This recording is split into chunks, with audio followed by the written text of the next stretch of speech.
Nuestra segunda parte de Lied se la dedicamos a Schumann. Serán 3 piezas. Estas 3 piezas hay 2 que tienen una similitud. Las dos, la primera y la tercera, hablan del amor. Pero la primera, que se llama Dedicatoria, habla de un amor más desde el corazón, del reconocimiento de alma a alma, que a pesar de que haya ese reconocimiento y que parezca todo hermoso, tiene sus dificultades y sus momentos difíciles. Sin embargo, esta persona que lo relata decide vivirlo de todas maneras, ¿no? La segunda canción, que se llama Flor de Loto, es bastante descriptiva, pero descriptiva en el sentido de cuando esta persona, en este caso la intérprete soy yo, ve la flor de loto crecer, siente un profundo agradecimiento y una profunda sensibilidad al ver algo que es cotidiano, pero esta persona al observarlo le cambia radicalmente ese momento. Ya lo van a escuchar, es muy simple, pero a la vez es muy, muy hermosa. De todas maneras, todo lo que yo les estoy contando, obviamente que los pongo en contexto y les cuento de qué van las obras, pero es totalmente válido que ustedes puedan dejar la imaginación volar y que se les cruce o sientan lo que sea, porque esa es la propuesta también artística, que ustedes puedan crear sus propios mundos, ¿sí? Eso es fantástico también.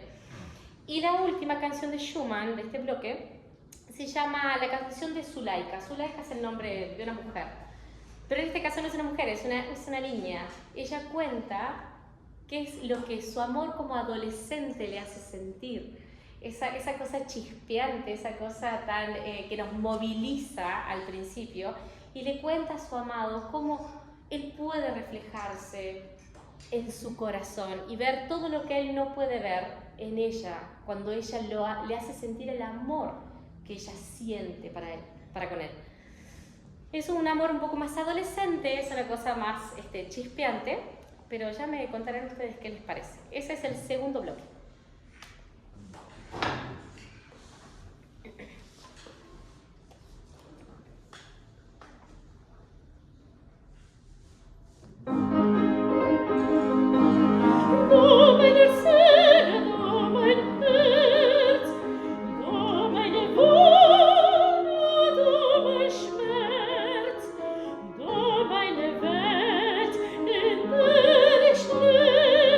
Mein Himmel,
que